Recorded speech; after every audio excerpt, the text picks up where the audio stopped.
പിന്നെ അമ്മേനെ പറഞ്ഞിട്ടും കുറ്റമില്ല. കാരണം അച്ഛൻ ചെയ്തത് ചില്ലറ കളിയൊന്നുമല്ല. അത് ആരാണെങ്കിലും പറഞ്ഞു പോവും.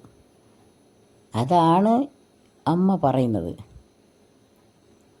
അച്ഛൻ ഇപ്പം പാവാണെങ്കിലും ദേവിയുള്ളപ്പം അച്ഛൻ എന്തെല്ലാം കാണിച്ച് ഒരു ഭാര്യനോടും കുട്ടീനോടും സ്നേഹമായിട്ട് ഒരു വാക്ക് സംസാരിച്ച ഇല്ല. എല്ലാം ദേവിയാ. അച്ഛൻ്റെ വർത്തമാനം ദേവിയാണ്, അച്ഛൻ്റെ ശ്വാസം ദേവിയാണ്, അച്ഛൻ്റെ ജീവിതം ദേവിയാണ്. എല്ലാം സകലതും അച്ഛൻ്റെ ലോകം തന്നെ ദേവിയായിപ്പോയി. അപ്പോൾ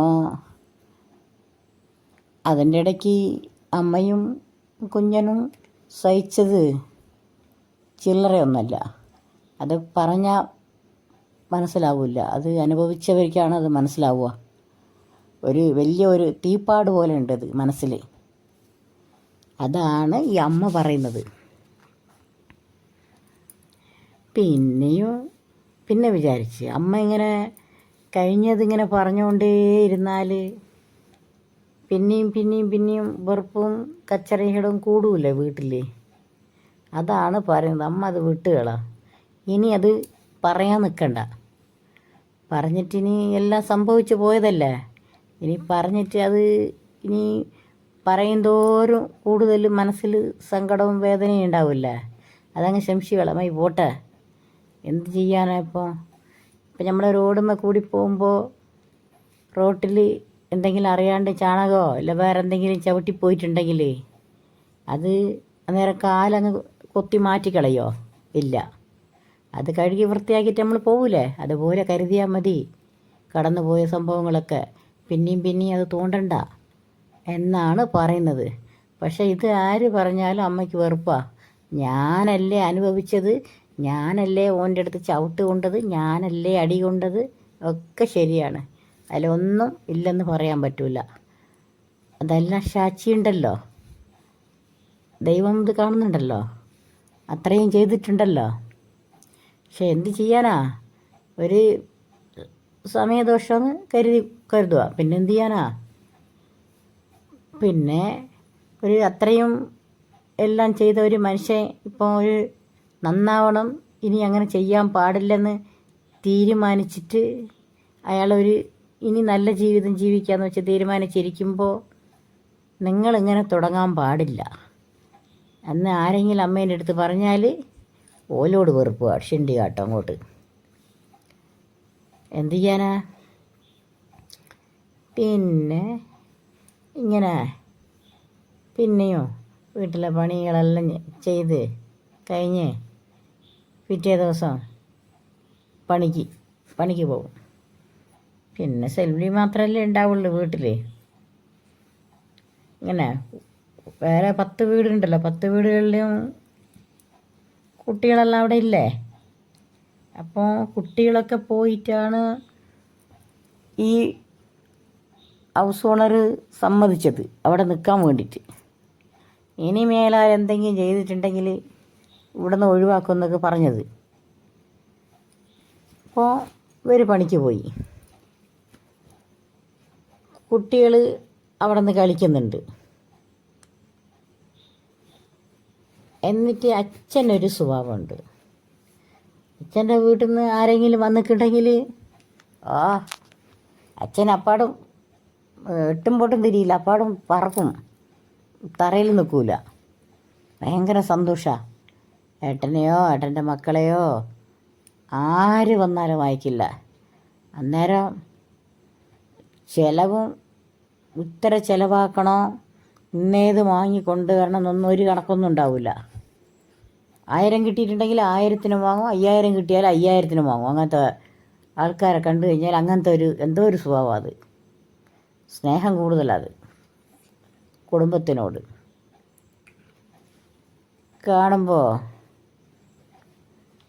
അച്ഛൻ്റെ ഏട്ടൻ്റെ മക്കളുണ്ട് 2 വരുന്നു. അവരൊന്നും ചെറിയ കുട്ടികളല്ല, വലിയ ആൾക്കാരാ. പത്ത് 25 26 വയസ്സുള്ളതാണ് ഏട്ടന്മാർ 2 ആൾ വരുന്നു. വന്നിട്ട് എൻ്റെ അമ്മ അവരെ കണ്ടപാട് അച്ഛന് എന്താ സന്തോഷം. എല്ലാം അമ്മ പറയുന്ന ചീത്തയും വായുവർച്ചലും എല്ലാം അച്ഛനോടങ്ങ് മറന്നുപോയി. ഭയങ്കര ഒരു സന്തോഷമായിപ്പോയി. ഏട്ടൻ്റെ മക്കളല്ലേ. പിന്നെ ഇവിടെ ആൺകുട്ടികളില്ലാലോ. ആൺകുട്ടിയെന്ന് വെച്ചാൽ വലിയ ഇഷ്ടമാണ്. അന്നേരം ഓല് വന്നിട്ട് അച്ഛൻ ഈ നാട്ടിലുള്ള ആടും കോയും എന്തെല്ലാം ഉണ്ട് സാധനങ്ങൾ ഒക്കെ വാങ്ങി കൊണ്ടുവന്ന് അമ്മയ്ക്ക് വലിയ പണിയാക്കി. ഇവിടെ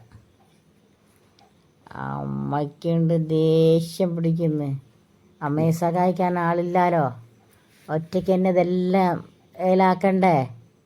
പണിക്കും പോകുന്നില്ല. അന്നേരം അമ്മ ഇതെല്ലാം ഏലാക്കി വെച്ച് ഇതെല്ലാം ഈ ആടും കോയും മീനും എല്ലാം ഏലാക്കി വെച്ചിട്ട് അമ്മ പണിക്ക് പോകും. അവരൊക്കെ വന്നിട്ടുണ്ടല്ലോ. അച്ഛൻ ലീവാ, പോവില്ല. അച്ഛൻ പണിക്ക് പോവില്ല. അന്നേരം അമ്മ പോവും ഒറ്റയ്ക്ക്. വന്നോലെന്ത് ചെയ്ത് അപ്പൻ്റെ വീട്ടിലേക്കല്ലേ വന്നിരിക്കുന്നത്. ഒരിടത്ത് വന്നാൽ എങ്ങനെ നിൽക്കണം അത് ഓലിക്ക് മനസ്സിലാവില്ല. ഈ കിട്ടിയ സമയം ഓലിക്കിതാ ലാഭമാക്കിയെടുക്കും. ഓലിക്ക് മൊത്തം ഒരു ചിലവ് 10 പൈസേൻ്റെ ചിലവില്ലല്ലോ, മുഴുവൻ ലാഭമല്ല ഓലിക്ക്. അന്നേരം അച്ഛൻ അപ്പോഴാണ് ലേശം ഒന്ന് മാറിയത്. ഈ കള്ളുകൂടി ഒന്ന് നിർത്തിയിട്ട് അപ്പോഴത്തേക്കാണ് ഇവർ എഴുന്നള്ളി വരുന്നത്. ഇവർക്ക് നല്ല ഭക്ഷണവും കിടക്കാനും എല്ലാ സൗകര്യവും ഉണ്ടല്ലോ. പിന്നെ വസ്ത്രങ്ങൾ വരെ ഇവിടെ ബക്കറ്റിലിടും. എല്ലാം കൂടി അമ്മയെല്ലാം അലക്കി എല്ലാം തരുന്നത്. അപ്പോൾ ഓലിക്ക് നല്ലതല്ലേ, നല്ല സുഖമായില്ലേ. അന്നേരം എന്ത് ചെയ്യണം, ആപ്പ ഇപ്പോൾ കുടിക്കുന്നില്ല. അപ്പോൾ വീട്ടിൽ കച്ചറയൊന്നുമില്ല. അപ്പം നമ്മൾ മദ്യപിക്കുന്നതാണെങ്കിൽ നമ്മൾ മാത്രം പോയിട്ട് ലേശം നമ്മൾ ആവശ്യത്തിന് നമ്മൾ കഴിച്ചിട്ട് മിണ്ടാണ്ട് വന്നിരിക്കണം എന്നുള്ള ഒരു ചിന്ത വേണ്ടേ. ഓരൊന്നും ചെറിയ കുട്ടികളൊന്നും അല്ലല്ലോ, വലിയ മുതിർന്നവരല്ലേ. ഓലെന്ത് ചെയ്ത് സ്നേഹം ഇങ്ങോട്ട് തിരിച്ചെങ്ങനെ കാട്ടി. കുടി നിർത്തിയ അച്ഛനെ വീണ്ടും കുടിപ്പിച്ച്. അതാണ് ഇങ്ങോട്ട് ചെയ്യുന്ന സ്നേഹം കാട്ടുന്നത്. വൈകുന്നേരം വന്ന് കാണുമ്പോൾ അച്ഛൻ അങ്ങനെ കുടിച്ചു കഴിഞ്ഞാൽ ഭക്ഷണം അങ്ങനെ കഴിക്കില്ല. ഭക്ഷണത്തോട് ആർത്തിയില്ല. അത് എന്തുണ്ടാക്കിയാലും വായിക്കില്ല. ഇല്ല, അത് കുടിച്ചു കഴിഞ്ഞാൽ അത് ഇങ്ങനെ പാട്ടും പാടി അവിടെ അങ്ങനെ പട്ടിണിയായിട്ടിരിക്കും. അതാണ് അച്ഛൻ്റെ ശീലം. അപ്പോൾ ഇവർ രണ്ടാളെന്ത് ചെയ്ത്, ഏട്ടൻ്റെ മക്കൾ ഇവിടെ ഉണ്ടാക്കി വെച്ചിട്ടുണ്ടല്ലോ, അവർ നല്ലോണം മദ്യപിച്ച് നല്ലോണം ഒരാവശ്യത്തിന് കഴിച്ച് എല്ലാം ഭക്ഷണം കഴിച്ച പാത്രം വരെ കഴുകാണ്ട് എല്ലാം കോട്ടത്തലത്തിൽ അങ്ങ് നിരത്തിയിട്ട് അച്ഛനെയും ഫുള്ളാക്കി മാവിൻ്റെ ചുവട്ടിലിരുത്തീന്. അമ്മ ഈ വീട്ടിൽ ഇത്രയും നയിച്ചിട്ട് പണിക്ക് പോയിട്ട് വരികയല്ലേ. ഇത് കാണുമ്പോൾ അമ്മയ്ക്ക് എങ്ങനെ ഉണ്ടാവും.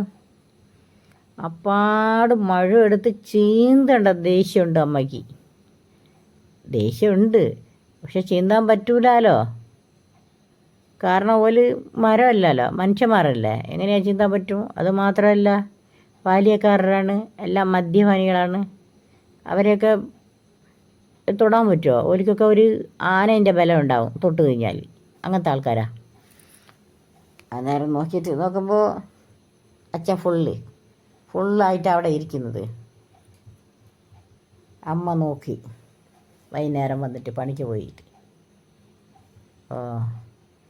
പിന്നെയും തുടങ്ങിയ വേതാളം പിന്നെയും മുരിങ്ങയിലേക്ക് കയറിയ എന്ന് വിചാരിച്ചിട്ട് ഒന്നും അനങ്ങിയില്ല. പിന്നെയും ഇവരെല്ലാം വൃത്തികേടാക്കി ഇട്ടിട്ടുണ്ടല്ലേ, അതെല്ലാം വൃത്തിയാക്കി അമ്മ.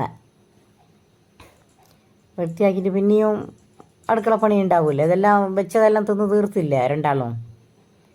പിന്നെയും ഉണ്ടാക്കണ്ടേ. പിന്നെയും ഉണ്ടാക്കാൻ തുടങ്ങി. അങ്ങനെ പതുക്കെ പിന്നെയും കച്ചറയാക്കാം. ഇങ്ങനെ മദ്യപിച്ച് കഴിഞ്ഞാൽ പിന്നെ എന്താ സംസാരിക്കുന്നതെന്ന് മനസ്സിലാവില്ലല്ലോ. അച്ഛനിങ്ങനെ എന്തോ പറയാൻ തുടങ്ങുന്നു, ഈറ്റിയുടെ കുത്തി കൊടുക്കുന്നു. ഇങ്ങനെയാ അങ്ങനെയാ എന്ന് പറഞ്ഞ് ആപ്പൻ്റെ അടുത്ത്. അന്നേരം ആപ്പൻ പതുക്കെ കച്ചറയ്ക്ക് തയ്യാറായി. അമ്മയ്ക്ക് ഇങ്ങനെ ഉണ്ടാവും. പിന്നെ അമ്മ അല്ലെങ്കിൽ തന്നെ മുൻകോപിയ. എങ്ങനെയോ നേരം വെളുപ്പിച്ച്. അപ്പോൾ നേരം വെളുത്തേരെ ഒരു കുടിച്ചിട്ടുണ്ടാവില്ലല്ലോ. നേരം പറഞ്ഞ് രാവിലെ ഏട്ടൻ്റെ മക്കളോട് 2 എണ്ണം ഇവിടെ നിന്ന് ഇറങ്ങിപ്പോയിക്കൊള്ളാം. അല്ലാണ്ട് നിങ്ങൾ അവിടെ നിന്ന് നിങ്ങൾ ആപ്പനെ കാണാനല്ല വന്നത്. ആപ്പനെ കാണാൻ വന്നോ ഇല്ല ആപ്പനെ നശിപ്പിക്കാൻ വന്നോ? എന്തിനാണ് നിങ്ങൾ ഇറങ്ങി വന്നത് എന്ന് ചോദിച്ച്. അന്നേരം അവർ 2 ആളും ചോദിക്കുന്നത്, എന്താ അമ്മേ നിങ്ങൾ അങ്ങനെ പറയുന്നത്? ഞങ്ങളുടെ അച്ഛനായാലും ആപ്പനായാലും ഞങ്ങൾക്ക് ഒരുപോലെയാണ്. ഞാനെങ്ങനെയാണ് ഞങ്ങൾ അച്ഛനെ നശിപ്പിക്കുക എന്ന് പറഞ്ഞ്. ലൈക്ക് ചെയ്ത് സബ്സ്ക്രൈബ് ചെയ്യണേ.